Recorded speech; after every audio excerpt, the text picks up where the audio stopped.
যে বিষয়ের উপর আলোকপাত করতে চলেছি সে বিষয় হলো তারবিয়াতে আওলাদ, শিশুর লালন পালন। সন্তানের লালন পালন পিতামাতা, গার্জেন, অভিভাবক তারা কেমন ভাবে করবেন সে ব্যাপারে কি দিক নির্দেশনা আপনার আমার শরীয়ত দিয়েছে সে মধ্যে কিছু কথা, বড় মূল্যবান কথা। আল্লাহ রাব্বুল আলামিন আমাদের বহু নিয়ামত দান করেছেন। আল্লাহ রাব্বুল আলামিনের নিয়ামত সমূহ কত আমরা তা হিসাব করতে পারবো না। সূরা ইব্রাহিমের 38 নম্বর আয়াতে আল্লাহ তাআলা বলেন কি ওয়াইন তাউদু নি'মাতাল্লাহ, সূরা ইব্রাহিমের 34 নম্বর আয়াত, সূরা ইব্রাহিমের 34 নম্বর আয়াতে আল্লাহ রাব্বুল আলামিন বলেন ওয়াইন তাউদু নি'মাতাল্লাহি লা তুসুহা, তোমরা যদি আল্লাহর নিয়ামতকে সমান করতে চাও, গণনা করতে চাও, তোমরা গুণে সমান করে শেষ করতে পারবে না। আল্লাহর নিয়ামতকে আমরা গুণে শেষ করতে পারবো না। আল্লাহর দেওয়া নিয়ামতের মধ্যে একটা বড় নিয়ামত হলো সুসন্তান। সুসন্তান হলো আল্লাহর দেওয়া একটা বড় নিয়ামত। সুসন্তান যদি আমরা লাভ করি তাহলে হবে কি এই দুনিয়াতে আমরা উপকৃত হব, মরার পরেও তা থেকে আমরা উপকৃত হব। মরার পরেও সেই মুসলিমের একটা হাদিস, রাসূল সাল্লাল্লাহু আলাইহি ওয়াসাল্লাম বললেন কি ইজা মাতাল ইনসান ইন কাতা আনহু আমালু ইল্লা মিন সালাসাতিন মিন সাদাকাতিন জারিয়াতিন আও ইলমিন ইউনতাফাউ বিহি আও ওয়ালাদিন সালিহিন ইয়াদউ লাহু। মানুষ মরে গেলে আমলের দরজা বন্ধ হয়ে যায়, তিন দিক থেকে সে মরার পরও কবরে শুয়ে নেকি পেতে থাকে। সহিহ মুসলিমের হাদিস, তিন দিক থেকে নেকি পেতে থাকে। সেটা কি? ওয়া সাদাকাতিন জারিয়াতিন, জনকল্যাণমূলক কাজ কিছু আপনি করে গেছেন, মরার পর তা নেকি পাবেন। দুই নম্বরে ইলমিন ইউনতাফাউ বিহি, ইলম কিতাব কালাম রেখে গেছেন তার নেকি পাবেন। তিন নম্বরে বলেন ওয়ালাদিন সালিহিন ইয়াদউ লাহু, সালেহ সন্তান, সুসন্তান যদি দুনিয়াতে থাকে সে যদি দোয়া করে মরার পরে ওরা নেকি পাবো। আল্লাহু আকবার। তো সুসন্তান দুনিয়াতে আছে, আপনি আছেন, সে নামাজ রোজা ইত্যাদি ভালো কাজ করছে, সে নেকি পেয়েছে, আপনিও পেয়েছেন। মরে গেলে সে দোয়া করবে, কোরআন পড়বে, তালাওয়াত করবে, কোরআন তালাওয়াত করবে, নামাজ রোজা করবে, মরার পরেও আপনি তার নেকি পাবেন। তাহলে বুঝতে পারলাম যে সুসন্তান যদি আমরা লাভ করি, আদর্শ সন্তান যদি আমাদের হয়, তাহলে দুনিয়াতে বেঁচে থেকেও তার দ্বারা উপকৃত হচ্ছি, মরার পরেও উপকৃত হব। সন্তান সন্ততি আল্লাহ দেওয়া আমানত। ইমাম গাজালি রাহিমাহুল্লাহ তিনি বলেন সন্তান এটা আল্লাহর দেওয়া আমানত, এই আমানতের তোমরা খেয়ানত করো না, সৎ ব্যবহার করো। উনি একটা মিসাল দিয়েছেন, ইমাম গাজালি রাহিমাহুল্লাহ একটা মিসাল দিয়েছেন কি বাচ্চা এ জরখে জমিন জৈসি হ্যায়, চটান ভূমি নয়, উর্বর জমিনের মতো। উর্বর জমিনে আপনি যেমনটা বীজ বপন করবেন সেরকমটা গাছ পাবেন। উর্বর জমিনের মতো এ সন্তান সন্ততি, ওদের অন্তর স্বচ্ছ পরিষ্কার, আপনি ওদের মধ্যে ভালো জিনিসটা দিন, ভালো ফল পাবেন। ভালো জিনিস দেবেন, ভালো ফল পাবেন। ইমাম গাজালি এ কথা বলছেন। আল্লাহ রাব্বুল আলামিন সূরা তাহরিমের 6 নম্বর আয়াতে বলেন ইয়া আইয়ুহাল্লাযীনা আমানু কু আনফুসাকুম ওয়া আহলিকুম নারা, হে ঈমানওয়ালা তোমরা নিজেকে জাহান্নামের আগুন থেকে বাঁচাও, সন্তান সন্ততি তাদেরকেও বাঁচাও। তাহলে নিজে বাঁচবো, তার জন্য নামাজ রোজা ইত্যাদি ভালো কাজ করেই চলবো, সন্তান সন্ততি তারা কি করছে দেখা চলবে না, না, এটা সমীচীন না। নিজে বাঁচতে হবে, সন্তান সন্ততি তাদেরকেও, পরিবার পরিজন তাদেরকেও বাঁচাইতে হবে। আমরা রব্বুল আলামিনের ফরমান সূরা তাহরিম আয়াত নম্বর 6। তাই আমাদের শরীয়তের দিক নির্দেশনা কিছু আছে, আমরা যদি সেগুলো ফলো করি তাহলে সুসন্তানের আশা করা যেতে পারে। কয়েকটা পয়েন্টের কথা আপনাদের বলছি, মনোযোগ সহকারে শুনবেন, বাস্তবে রূপ দেওয়ার চেষ্টা করবেন। সুসন্তান পেতে হলে আমাদের কি করতে হবে? 1 নম্বরে নেক স্ত্রী নির্বাচন, নেক পাত্রী নির্বাচন। হাদিসে এসেছে সহিহ বুখারী হাদিস, আল্লাহ রাসূল বলেন কি তুনকাহুল মারাতু লিআরবাইন লিমালিহা ওয়া লিহাসাবিহা ওয়া লিজামালিহা ওয়া লিদীনিহা ফাসফার বিযাতিদ দ্বীন তারবাত ইয়াদাক। মেয়েদের বিয়ের সময় সাধারণত দেখে তার মান দেখে, তার বংশ দেখে, তার রূপ দেখে, তার দিন ধর্ম দেখে। রাসূল বলেন ফাসফার বিযাতিদ দ্বীন তারবাত ইয়াদাক, দিন ওয়ালি দিনদার মেয়েকে তুমি গ্রহণ করো, তাহলে দিনদার মেয়ে নির্বাচন করতে হবে। টাকা পয়সা লোভ করবেন না, দিনদার মেয়ে নিজে বিয়ে করুন, ছেলেপিলেদের বিয়ে দিন। 1 নম্বরে আপনি দিনদার মেয়ে নির্বাচন। পয়েন্ট 2, আল্লাহর কাছে দোয়া করুন। যেমন ইব্রাহিম আলাইহিস সালাম দোয়া করেছিলেন সূরা সাফফাতের 100 নম্বর আয়াত, যেমন জাকারিয়া আলাইহিস সালাম দোয়া করেছিলেন সূরা আলে ইমরানের 28 নম্বর আয়াত। ইব্রাহিম আলাইহিস সালাম কি দোয়া করছেন? 80 বছর বয়স হয়ে গেছে, সন্তান সন্ততি না, পরিবেশ অনুকূলে না, প্রতিকূল অবস্থা। বাপ মা তারা তো মূর্তি পূজারী, বাপ তো ঠাকুর বিক্রি করে বেড়ায়। যখন সকলে বিপরীত বিপক্ষে, তখন উনি করলেন কি, শত নির্যাতন সহ্য করে সেখানে না থেকে চলে গেলেন। চলে যাচ্ছেন, যাওয়ার সময় আল্লাহর কাছে দোয়া করেন, রাব্বি হাবলি মিনাস সালিহিন, আল্লাহ তুমি আমাকে একটা নেক সুসন্তান দান করো। 80 বছর বয়স তো বলো না, এই তৌহিদের মিশনটা চালাবে কে? আমি মরে গেলে এই মিশন বন্ধ হয়ে যাবে হয়তো। আল্লাহর কাছে দোয়া করছেন, আল্লাহ দোয়া কবুল করলেন, সুসন্তান দান করলেন, রাব্বি হাবলি মিনাস সালিহিন। আমরা দোয়া করবো, 80 বছর বয়সে দোয়া করেছেন, আল্লাহ দিয়েছেন, পেয়েছেন। রাব্বি হাবলি মিনাস সালিহিন, সূরা সাফফাত 100 নম্বর আয়াত। আল্লাহ তুমি আমাকে নেক সুসন্তান দান করো। পাত্রী সৎ নির্বাচন করলেন। বিয়ে মানুষ করে শুধু যৌন ক্ষুধা নিবারণের নিমিত্তে না, যৌন চাহিদা পূরণ এটাই শুধু লক্ষ্য উদ্দেশ্য থাকে না, বংশ বিস্তার ও এক লক্ষ্য এক উদ্দেশ্য থাকে। 10 বছর বিয়ে হয়ে গেছে, সন্তানাদি হয় না, মা বাপ সব পেরেছেন, ওনার বিয়ে দিলাম 10 বছর হইল, ছেলে বিয়ে হইল না, কত পেরেছেন। স্বামী স্ত্রী তারা তো পেরেছেন বটেই, মা বাপ সকলেই পেরেছেন। তো বংশ বিস্তার এটা একটা লক্ষ্য উদ্দেশ্য থাকে, সন্তান সন্ততির জন্মগ্রহণ করে আল্লাহর কাছে দোয়া করতে হবে। জাকারিয়া আলাইহিস সালাম তিনি দোয়া করছেন, রাব্বি হাবলি মিন লাদুনকা যুররিয়াতান তাইয়্যিবাতান ইন্নাকা সামিউদ দুআ, সূরা আলে ইমরান আয়াত নম্বর 38। রাব্বি হাবলি মিন লাদুনকা যুররিয়াতান তাইয়্যিবাতান ইন্নাকা সামিউদ দুআ, আল্লাহ পাক ও পবিত্র সন্তান তুমি আমায় দান করো, তুমি দোয়া শ্রবণকারী। জাকারিয়া আলাইহিস সালাম বুড়ি গেছেন, ওনার স্ত্রী বন্ধা, সন্তান নাই। আল্লাহর কাছে যখন দোয়া করছেন, তখন আল্লাহ পুত্রের সুসংবাদ দিচ্ছেন। আল্লাহ পুত্রের সুসংবাদ দিচ্ছেন। উনি তখন বলছে, কেমন করে আমার সন্তান হবে? কাজ বালাগায় নেই আর কিবার আমরা আমার স্ত্রী বন্ধা, আর আমার তো বার্ধক্য এসে গিয়েছে। দোয়া করলাম, আল্লাহ সন্তান দেবেন। তো আল্লাহ ফেরেশতা বলছেন যে হ্যাঁ, আল্লাহ ইচ্ছা করলে এরকমটাই দিতে পারেন বা দেন। তো তিনি জাকারিয়া আলাইহিস সালাম দোয়া করেছিলেন আলে ইমরান আয়াত নম্বর 38, রাব্বি হাবলি মিন লাদুনকা যুররিয়াতান তাইয়্যিবাতান ইন্নাকা সামিউদ দুআ, ওগো আল্লাহ পাক ও পবিত্র সন্তান তুমি আমায় দান করো, দোয়া শ্রবণকারী তুমি। মাজারে সন্তান নাই, গাছতলায়, মেঘতলায়, পাথর তলায়, কোথাও সন্তান নাই, সন্তান দেওয়ার মালিক কর্তা হলেন আল্লাহ। আল্লাহর কাছে দোয়া করলেন, তাই আমরা দোয়া করবো সুসন্তান। বিয়ে শাদী হয়ে যাওয়ার পর সুসন্তানের দোয়া করব। আর স্ত্রী মিলনের সময় বিসমিল্লাহি আল্লাহুম্মা জান্নিবনা শাইতানা ওয়া জান্নিবিশ শাইতানা মা রাযাকতানা, এটা হচ্ছে মিলন, স্ত্রী মিলনের দোয়া। বিসমিল্লাহি আল্লাহুম্মা জান্নিবনা শাইতানা ওয়া জান্নিবিশ শাইতানা মা রাযাকতানা, ওগো আল্লাহ তুমি আমাদেরকে শয়তান থেকে হেফাজত করো, আর যে সন্তান সন্ততি আসবে আল্লাহ তুমি সে সন্তান সন্ততিকেও শয়তানের আক্রমণ থেকে হেফাজতে রেখো। কি সুন্দর কথা। বুখারীর হাদিস, আল্লাহ রাসূল বলছেন দোয়ার মাধ্যমে আল্লাহর দেওয়াতে সন্তান আসলে শয়তান বড় ক্ষতির মধ্যে ফেলতে পারবে না, বড় রকমের আক্রমণ, বড় রকমের সবল শয়তান তারে মারতে পারবে না। কত ফজিলত।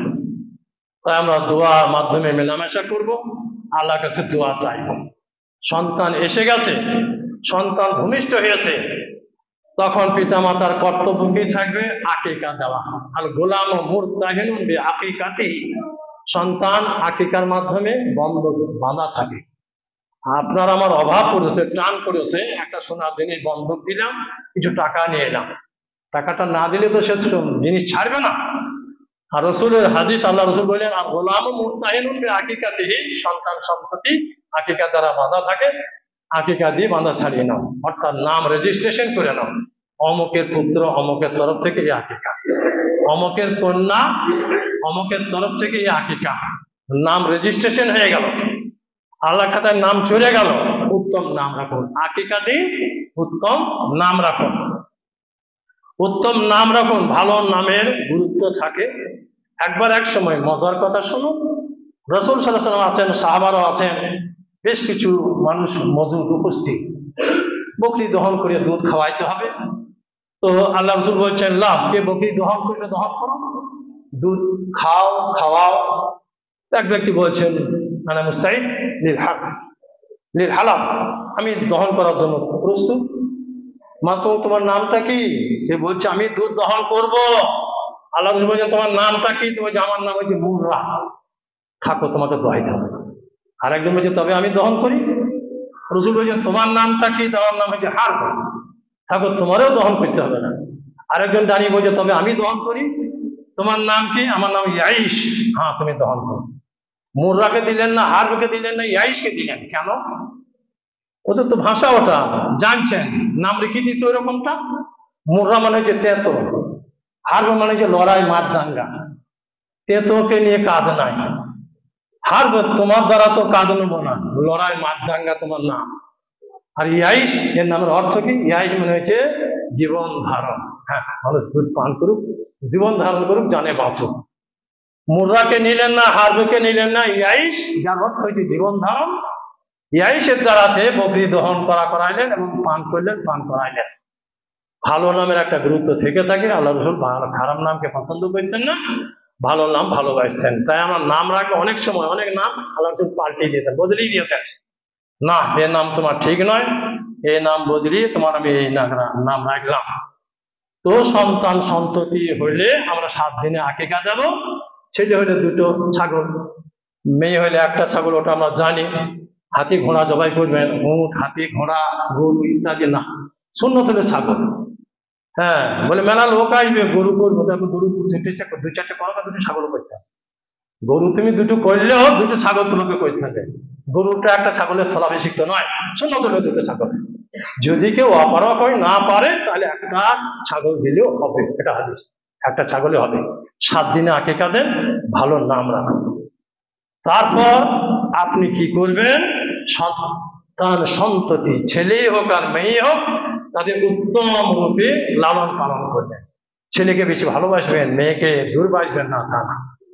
উভয় সম পর্যায়ে যেন থাকে। ছেলেকে কাছে টানবো, মেয়েকে দূরে সরাবো, তা না। আরে হাদিসে মেয়ে লালন পালনের ব্যাপারে ফজিলতের কথা বেশি বলা হয়েছে। বুখারী হাদিস শুনে আল্লাহ রাসূল বললেন, মান আলা জারিয়াতাইনি হাত্তা তাবলুগা জা ইয়াউমাল কিয়ামাতি আনা ওয়া হুয়া হাকাদা ওয়া মাসাবিহু। মান আলা জারিয়াতাইনি হাত্তা তাবলুগা, যদি কেউ 2টো মেয়ের লালন পালন আদরের সঙ্গে করে, হাত্তা তাবলুগা, বড় হয়ে গেছে, পাত্রস্থ করিয়ে দিয়েছে, জা ইয়াউমাল কিয়ামাতি আনা ওয়া হুয়া হাকাদা ওয়া মাসাবিহু, আমি এবং সেই 2 মেয়ের বাপ কিয়ামতের দিনে পাশাপাশি থাকবে। 2টো আঙুলকে সাটিয়ে দিয়ে লাগিয়ে দিয়ে বলে জামা আসাবিয়া হোক, 2টো আঙুলকে লাগিয়ে দিয়ে বলছেন পাশাপাশি এইভাবে থাকার সৌভাগ্য হবে। 2 মেয়ের লালন পালন করেছেন, 2 মেয়ের লালন পালন করেছেন, আদরের সঙ্গে যত্নের সঙ্গে পাত্রস্থ করে দিয়েছেন, আদব ইসলামিক কৃষ্টি কালচার শিখিয়ে দিয়ে দিয়েছেন। আল্লাহ রাসূলের সাথে থাকার সৌভাগ্য হবে। আজকাল মেয়ে জন্মালে মুখ কালো হয়ে যায়, সেই যুগেও ছিল, আল্লাহ রাসূলের জামানাতেও ছিল। মেয়ে জন্মালে মুখ কালো হয়ে যেত, মাটিতে পুঁতে দিত। ইসলাম আসার পর মেয়েরা অধিকার পেয়েছে, ইসলাম আসার পর মেয়েরা মর্যাদা পেয়েছে, অধিকার পেয়েছে। আজকে বর্তমানে আবার সেই দিন যেন ফিরে এসেছে। এই হিন্দু কি মুসলিম, মেয়ে জন্মালে মুখ কালো হয়ে যায়। মুসলিম পরিবেশে তো আছে, হিন্দু পরিবেশের মধ্যেও আছে। পকেটে একটা কাগজ আছে, বর্তমান পত্রিকাটাতে দেখছিলাম, এই রঘুনাথগঞ্জে খবরের কাগজ। রঘুনাথগঞ্জে এক ডাক্তার, হেমোপ্যাথিক ডাক্তার, ওনার প্রথম বাচ্চা ডিসেম্বরের 3 তারিখে কাগজ, এটা ডিসেম্বর 3। ওনার প্রথম বাচ্চা পুত্র, দ্বিতীয় বাচ্চা হয়েছে। ওরা চাইতো পুত্র হিসেবে যেন একটা মেয়ে হোক, একটা মেয়ে হোক। তো নার্সিং হোমে মেয়ে হয়েছে, ডাক্তার খবর দিচ্ছে মেয়ে, আনন্দে আটখানা। বাড়ি থেকে ওরা সদ্যজাত শিশুকে নিতে এসেছে। তো কর্পিও, খুব করে কর্পিওকে সাজিয়েছে, কর্পিও সাজিয়ে বাজনা, মানে ও কত উল্লাস, কত আনন্দ, মেয়ে হয়েছে কত আনন্দ, উল্লাসের কথাটা বলছি, কত উল্লাস। বাজার ব্যান্ড পার্টি নিয়ে এসেছে, কর্পিও সাজিয়ে নিয়ে এসেছে। নার্সিং হোমে ডাক্তার, কর্মস্বাস্থ্যকর্মী যত ছিল সবকে মিষ্টি খাইয়েছে, মেয়েকে নিয়ে বাড়ি গিয়েছে।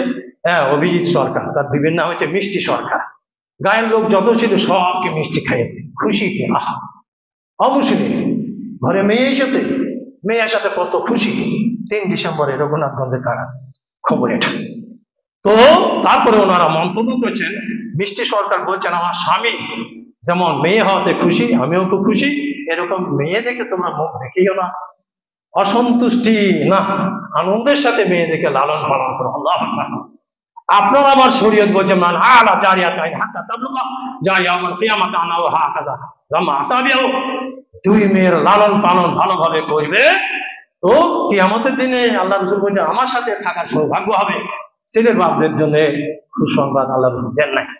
মা আয়েশা রাদিয়াল্লাহু আনহা আছেন বাড়িতে, যা ইমরাতুন মা'হা বিনতানি লাহা, এক মহিলা আসলেন, মা আয়েশা বলছেন এক মহিলা আসলেন, বিনতানি লাহা, তার সাথে দুটো তার বেটি আছে। তারপরে চাইছেন মা কিছু খাবার হবে। মা আয়েশা বলছেন আমি করলাম কি 3টে খাজুর ছিল, খাজুর 3টে নিয়ে মেয়েটাকে দিলাম। তো সেই মেয়েটা 2 মেয়ে হাতে 2টো খাজুর দিয়ে দিল, আর একটা খাজুর হাতে থাকলো, সেটা সে খাবে। মেয়ে 2 খাজুরকে খেয়ে নিয়ে মা সেটা খেতে মুখে উঠতে চেয়েছে, 2 মেয়ে তো আবার হাত বাড়িয়েছে।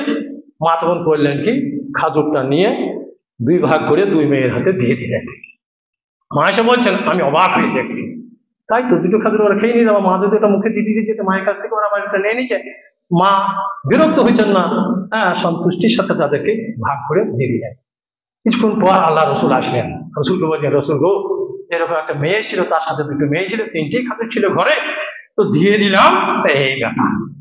আমি অবাক হয়ে গেলাম। আল্লাহ রসুল কি বলছেন, মা আজাবকে কাদ দাখালাত বিহিল জান্নাহ। মা আজাবকে, তোমার অবাক হওয়ার কি আছে, কাদ দাখালাত বিহিল জান্নাহ, এই আমলের কারণে ওই মহিলা জান্নাতে প্রবেশ করেই গিয়েছে। আল্লাহু আকবার। কত ভক্তি, ভক্তি না খেয়ে বাচ্চার মুখে মেয়ের মুখে তুলে দিচ্ছেন। আল্লাহ রাসূল বলেছেন কাদ দাখালাত বিহিল জান্নাহ, জান্নাতে প্রবেশ করে গেছে। তাই ছেলেই হোক আর মেয়েই হোক আমরা সমান চোখে দেখব, আমরা উভয়কে সমান চোখে দেখব, বড় আদবের সাথে ভক্তির সাথে তাদের লালন পালন করব, লালন পালন করব। তো দ্বিচারিতা যেন না থাকে, আদব কায়দার সাথে। হ্যাঁ, তারপর বাচ্চাদেরকে হালাল রুজি খাওয়াইতে হবে। বাচ্চাদেরকে আমরা হালাল রুজি খাবো। লা ইয়াদখুলুল জান্নাতা জাসাদুন গুজিয়া বিল হারাম।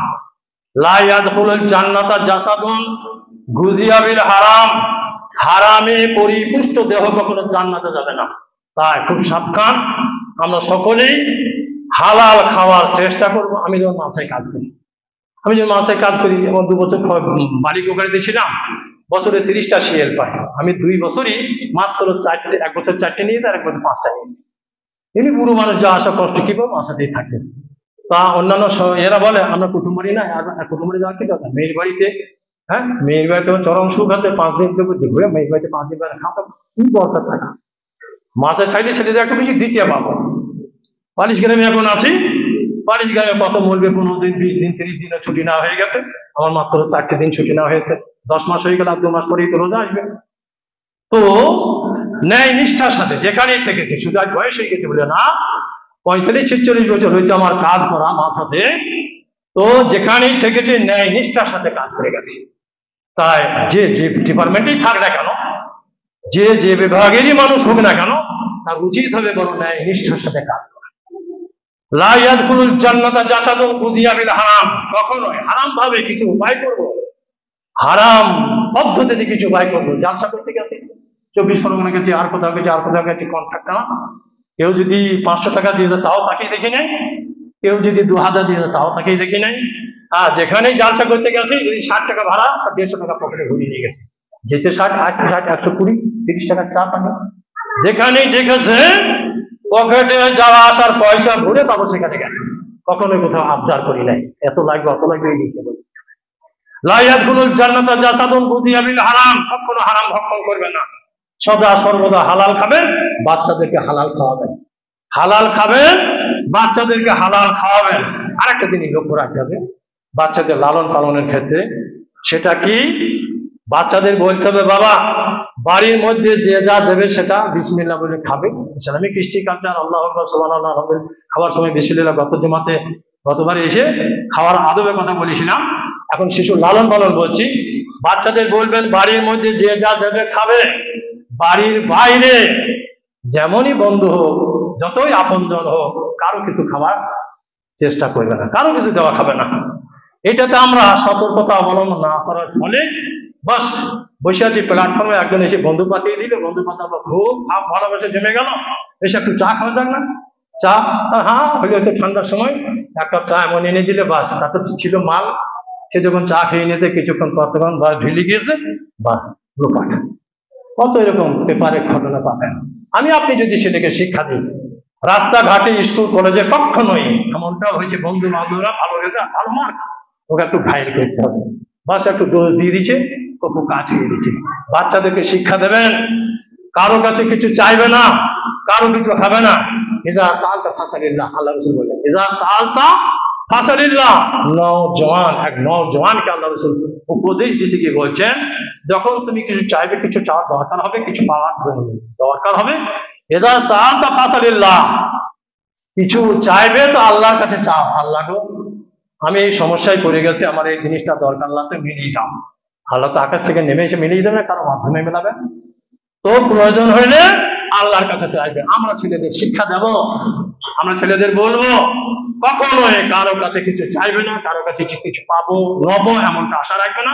যত আবদার আবেদন নিবেদন যা কিছু তোমার আমাদের কাছে রাখবে, আমাদের কাছে, আমরা তোমার আবদার পূরণ করবো। এই শিক্ষা আমরা যেন বাচ্চাদেরকে খুব ভালোভাবে দিই।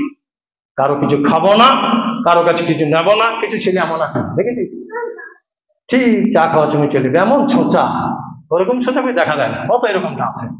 আমরা তো জঙ্গলে বাস করি না, লোকালয়েই বাস করছি, পরিবেশেই বাস করছি। আবার কিছু মানুষ এমন আছে যায় 1 ঘন্টা দোকানে বসে থেকে দুটান দিনই দেবে, এমন বেহুদা লোক নজরে পড়ে। আমার খুবই তো ভাইয়ের দোকান ছিল কাটাডি, এখন কাটাডি থাকে না, বোলপুরে থাকছে এখন 2 বছর থেকে। তো একটা লোক কাজ কাম কিছুই নাই, যায় সে রাজের দোকানে খানিক বসে বিড়ি একটা পাবো বই কি, ছোঁচা একটা বিড়ি পাওয়ার লোভে পুকুরের মধ্যে এসে ঠুক করে বসে থাকছে। কি মন মানসিকতা, কি নিকৃষ্ট মন। আর সেও জানছে এ বেহুদা একটা বিড়ি না পেলে যাবে না। কখনোই স্বনির্ভরশীলতা আনার আমরা চেষ্টা করব, কখনোই কারো উপর নির্ভর করব না, কখনোই কারো উপর নির্ভর করব না। বাচ্চা কাচ্চাদেরকে আমরা তালিম দেব যে কিছু চাইবে নেবে, পাওয়ার আশা পিতা মাতার কাছে, অন্য কারো কাছে কিছু না। এটা আমরা যেন খুব ভালো করে পাঠ তাদেরকে যেন আমরা পড়িয়ে দিই। তারপর আপনার আমার নৈতিক কর্তব্য হবে কি, ছেলে পেলেদেরকে আদব শেখানো তো আছেই, আর নামাজের দোয়া সূরা এই ব্যাপারে আল্লাহ রাসূল বলেছেন কি, মুরু আওলাদাকুম বিসসালাহ ওহুম আবনাউ সাবঈ সিনিন, তোমরা ছেলে পেলেদেরকে নামাজের আদেশ করো যখন সে 7 বছরের হলো, ওয়াজরিবুহুম আলাইহা ওয়া হুম আবনাউ আশরিন, যখন সে 10 বছর হয়ে গেছে নামাজ পড়ছে না, মেরে পিঠে তারা নামাজ পড়া। তাহলে 7 বছর আগে থেকে আমাদেরকে আত্তাহিয়াত শিখাইতে হবে, দরুদ শিখাইতে হবে, সূরা ফাতিহা শিখাইতে হবে, কোরআন শিখাইতে হবে, তবে তো সে নামাজ পড়তে পারবে। 7 বছরের আগে স্কুলে পড়া পড়ুক না, হ্যাঁ স্কুলে পড়া পড়ুক, কিন্তু ইসলামী শিক্ষা প্রাথমিক স্তরে, হ্যাঁ তাকে আপনি ইসলামে যে দোয়া দরুদ তাসবিহ তাহলিল জিকির আজকার আছে এগুলো মক্তব বা সেরকম জাননেওয়ালা ব্যক্তি যদি কেউ থাকে তার কাছে এগুলো তালিম যেন হয়ে যায়। কোরআন পড়া সে শিখে নেয়, দোয়া দরুদ যেগুলো আছে সেগুলো সে শিখে নেয়, তারপর তার মেধা থাকবে, যেমন মেধা থাকবে সেরকম সে আগিয়ে যাবে, কোনো ব্যাপার না। ডাক্তার হোক, ইঞ্জিনিয়ার হোক, আর কিছু হোক, ইসলামে বাধা নাই, শিক্ষা জ্ঞান অর্জন করাতে কোনো বাধা নাই, ছেলে হোক আর মেয়ে হোক। মেয়েদের ক্ষেত্রে একটা জিনিস লক্ষ্য রাখতে হবে কি, সেজন্য হেজাবের সাথে পর্দার সাথে মান সম্ভ্রম ইজ্জত আবরু বজায় রেখে সেজন্য লেখাপড়া করে। বেপর্দার সাথে যাওয়া চলাফেরা কলেজ ইউনিভার্সিটি করবে, ইসলাম সেটা অ্যালাউ করে না। আদবের সাথে, একবার একটা ছবি দেখছিলাম, পাকিস্তানের এক হিজাব পরিহিতা পাইলটের ছবি, হিজাব পরে বিমান চালাইছেন, কাগজের জন্য কলম পত্রিকা যেন ছবিটা দিয়েছিল, রেখেছিলাম, তারপর পাচ্ছি না। তো সে হিজাবের সাথে স্কুল কলেজ করেছে, বিমানের পাইলট হয়েছে। হিজাব এটা বাধা নয়, পর্দা সাথে লেখাপড়া করা যাবে, পর্দাটা অন্তরায় বা বাধা নয়। তাই বলছিলাম ছেলেদেরকে আমরা লেখাপড়া শেখাবো, ইসলামিক কৃষ্টি কালচার, ইসলামী রং তার মধ্যে চরম ভাবে এনে দেওয়ার চেষ্টা করব, নামাজের আদেশ তাদের করব। আর এই মোটামুটি কথা যাই হলো, এরপর আমরা ছেলেকে সেই তালিম দেব, সেই শিক্ষা দেব যে তালিম, যে শিক্ষা লোকমান হাকিম তার পুত্রকে দিয়েছিলেন। লোকমান হাকিম তার পুত্রকে যে তালিম দিয়েছিলেন, মোটামুটি সে তালিমটা আমরা দেওয়ার চেষ্টা করবো।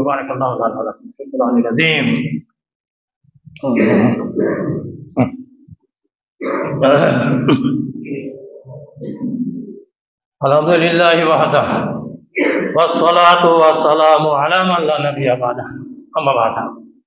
আউযু বিল্লাহি মিনাশ শাইতানির রাজীম। বিসমিল্লাহির রহমানির রহিম। ইয়া বুনাইয়া লা তুশরিক বিল্লাহ ইন্না শিরকা লা যুলমুন আযীম। লোকমান আলাইহিস সালাম, লোকমান হাকিম, উনি নবী ছিলেন এমন কোনো গ্যারেন্টি নাই, সেরকম নিশ্চিতভাবে কিছু বোঝা যায় যার জন্য আলাইহিস সালাম বলাটা ঠিক হবে না। লোকমান হাকিম রাহিমাহুল্লাহ, লোকমান হাকিম তার পুত্রকে উপদেশ দিতে গিয়ে 1 নম্বরে বলছেন, ইয়া বুনাইয়া লা তুশরিক বিল্লাহ ইন্না শিরকা লা যুলমুন আযীম। বৎস, কখনো শিরক করবে না, শিরক হলে মস্ত বড় পাপ। আমরা বাচ্চাদের শিখিয়ে দেবো শিরক কোনটা আর তৌহিদ কোনটা। শিরক এবং তৌহিদ, আল্লাহ এক, সারা বিশ্বকে তিনি নিয়ন্ত্রণ করছেন। সারা বিশ্বের মালিক, একচ্ছত্র অধিপতি, নিরঙ্কুশ মালিকানা এক আল্লাহ। আল্লাহ ছাড়া আর কেউ তার শরীক নাই। হ্যাঁ, 7 তবক জমিন, 7 তবক আসমান, কোথায় কি সবকিছু খবর আল্লাহ রাখেন। আল্লাহ আমাদের সৃষ্টিকর্তা। আল্লাহ সম্পর্কে তাদের জ্ঞান এনে দেবো। 5-7 বছর করে বাচ্চা, লা তুশরিক বিল্লাহ, সদা সর্বদা আপদে বিপদে মুসিবতে সর্বক্ষেত্রে আমরা আল্লাহকে স্মরণ করব। আল্লাহ জাত সম্পর্কে তাদেরকে একটু তালিম দিয়ে দেবেন, বুঝিয়ে দেবেন। শিরক আর তৌহিদ সম্পর্কেও তাদেরকে অবহিত করবেন। তৌহিদ কি? একত্ববাদ। লা তুশরিক বিল্লাহ ইন্না শিরকা লা যুলমুন আযীম। লোকমান হাকিম প্রথম উপদেশ দিলেন, বৎস শিরক করবে না, শিরক হলো মস্ত বড় পাপ। তারপরে বলছেন যে গুনাহ পাপ থেকে তুমি বেঁচে চলার চেষ্টা করবে। ইয়া বুনাইয়া ইন্নাহা ইন তাকুন মিসকালা হাববাতিন মিন খারদালিন ফাতাকুন ফি সাকরাতিন আও ফিস সামাওয়াতি আও ফিল আরদি ইয়াতি বিহা আল্লাহ ইন্নাল্লাহা লাতীফুন খাবীর। 2 নম্বরের উপদেশ লোকমান হাকিমের পুত্রকে যেটা, সেটা হচ্ছে বৎস, পাপ যদি সেটা মিসকালা যাররাতিন অনুপরিমাণ হয়, ক্ষুদ্র পরিমাণও যদি পাপ হয়, সেটা যদি আকাশে থাকে কিংবা জমিনে কোথাও পাথর চাপা থাকে, ইয়াতি বিহা আল্লাহ, হিসাবের দিন একটা আছে, বিচার দিন একটা আছে, মালিক ইয়াউমিদ্দিন। 5 ওয়াক্তের নামাজে প্রত্যেক রাকাতে আমরা বলি বিচার দিনের কর্তা মালিক আল্লাহ তুমি। সেই বিচার দিনে আল্লাহ পাপ যেটা যতই সূক্ষ্ম হোক না কেন, ছোট হোক না কেন, ইয়াতি বিহা আল্লাহ, আল্লাহ সেটা তোমার সামনে এনে হাজির করবেন। অতএব কখনো কোনো পাপ করবে না। এই ছোট পাপ, এতে কোনো যায় আসে না, তা না, পাপ করবে না, ছোট বড় যাই হোক না কেন, আল্লাহ বিচার দিনে সেটা হাজির করবেন। ভালো কাজ করার চেষ্টা করবে, ভালো কাজ করার চেষ্টা করবে। আল্লাহ রাব্বুল আলামিন সূরা বাকারার মধ্যে বলেছেন, লা তাফআলু মিন খাইরিন ফাইন্নাল্লাহা বিহি আলিম। আল্লাহ 215 নম্বর আয়াত সম্ভবত, মা তাফআলু মিন খাইরিন ফাইন্নাল্লাহা বিহি আলিম। তোমরা যে ভালো কাজটাই করবে আল্লাহ বলেছেন আমি সেটা জানছি। আর সূরা জিলজালের মধ্যে আল্লাহ বলি যে মাইয়ামাল মিসকালা যারাতিন খায়রান ইয়ারা, অনুপরিমাণ ভালো কাজ, তার ফল রেজাল্ট পরিণাম তুমি সচক্ষে দেখবে। ছোট খাটো ভালো সেটাও আল্লাহ বলছেন আমি জানছি, তার ফল তোমাকে আমি সচক্ষে দেখাবো, ভোগ করাবো। তাই পাপ যত ছোট হোক না কেন, পাপ থেকে বেঁচে থাকবে। 2 নম্বর ওসিয়ত। তারপর লোকমান হাকিম তার ছেলেকে বলছেন, আকিমিস সালাহ, ইয়া বুনাইয়া আকিমিস সালাতা ওয়া আমুর বিল মারুফি ওয়া নাহি আনিল মুনকার ওয়াসবির আলা মা সাবাক ইন্না যালিকা মিন আযমিল উমুর। ইয়া বুনাইয়া আকিমিস সালাহ, বৎস নামাজ কায়েম করবে, আর ভালো কাজের আদেশ মন্দর নিষেধ এটা অব্যাহত রাখবে। আর ভালোর আদেশ মন্দর নিষেধ এ বহু কঠিন কাজ, ইন্না যালিকা মিন আযমিল উমুর, কঠিন কর্মসমূহের মধ্যে নামাজ প্রতিষ্ঠা করো। ভালো আদেশ মন্দর নিষেধ। নামাজের ব্যাপারে কখনো এসে বক্তব্য রেখেছি, নামাজ প্রসঙ্গে বারবার শুনছেন, শুধু একটাই কথা বলে দিই নামাজ সম্পর্কে। জাবের রাদিয়াল্লাহু আনহু, আজকে তো আমরা এত সুন্দর মনোরম পরিবেশ, এত সুন্দর পরিবেশে আমরা সালাতকে আদায় করতে চাইছি না, পারছি না, আসছি না। জাবের রাদিয়াল্লাহু আনহু তিনি বলছেন, যখন মসজিদে নববী তৈরি হয়ে গেল, আল্লাহ রাসূল মদিনায় এলেন, মসজিদে নববী তৈরি করলেন, 4 কোণে 4টে খাজুরের গুড়ি খাড়া করা আছে, ইট পাথরের দেওয়াল আছে, খাজুর পাতার ছাউনি আছে, মেঝেতে কাপড় আছে, কাপড়ে মেঝে। গরমের সময় এত গরম হয়ে যায়, কুনতু উসাল্লি যাহরা মা রাসূলিল্লাহি সাল্লাল্লাহু আলাইহি ওয়াসাল্লাম ফাআখুযু কাবজাতাম মিনাল হাসা যে তাবলুদা ফি কাফি আদাওয়া লিজাবহাতি আসজুদু আলাইহা। আবু দাউদের হাদিস, বর্ণনাকারী জাবের। তিনি বলছেন গরমের সময় মেঝে, কাপড়ে মেঝে এত গরম হয়ে যেত, কাপড়ের সচ্ছলতা তো নাই, যার কাপড় ছেঁড়া করা থাকতো সে কাপড় বিছিয়ে তার উপর নামাজ পড়তো। আর আমাদের ছেঁড়া কাপড়ও পেতাম না, মসজিদে গিয়ে কি করবো, এক মুঠো কাপড় নিয়ে নিতাম। আখুযু কাবযাতাম মিনাল হাসা, এক মুঠি কাঙ্কর লেতা লিতাবলুগা ফি কাফি, হাতের মুঠোতে সেই কাপড়টা ঠান্ডা হয়েছে। আযাওহা লিজাবহাতি, যেখানে সেজদা করতাম কাপড়টা সেইখানে ছেড়ে দিতাম। 6 অঙ্গ গরম তাপ নিতে পারে, এখানটা গরম তাপ নিতে পারে না, তাই কপালটা যেখানে রাখতাম ঠান্ডা কাপড়টা সেইখানে ছেড়ে দিয়ে আসজুদু আলাইহা, সেই ঠান্ডা কাপড়ের উপরে সেজদা করতাম। লিশিদ্দাতিল হাররি, মেঝে খুব গরম হতে পারে। আল্লাহু আকবার। ভাবতে পারেন এই হাদিসটা কানে ঠুসে নেওয়ার পর আপনার আমার যদি বিবেক থাকে তো একটা ওয়াক্ত নামাজ ছাড়বে না। কত কষ্ট করে তারা সালাতকে আদায় করেছেন, মেঝে গরম, ছেঁড়া কাপড়ও নাই যে সেটা বিছিয়ে সেজদা করবে, তো হাতে কাপড় রেখে সেটা ঠান্ডা করে তারপরে ছেড়ে দিয়ে তারপরে সেজদা করছে। এত কষ্টের সাথে সালাত আদায় করছে। তাই বৎস নামাজ কায়েম করবে, নামাজ আদায় করবে, ভালোর আদেশ মন্দর নিষেধ এটা অব্যাহত রাখবে।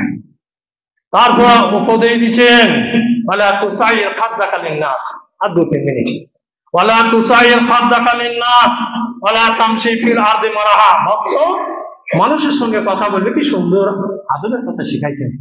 মানুষের সঙ্গে যখন কথা বলে, লা তুসাইর খাদ্দাকা লিন্নাস, মুখ বেঁকিয়ে না, গাল ফুলিয়ে না, মুখ বেঁকিয়ে গাল ফুলিয়ে মানুষের সাথে কথা বলবে না।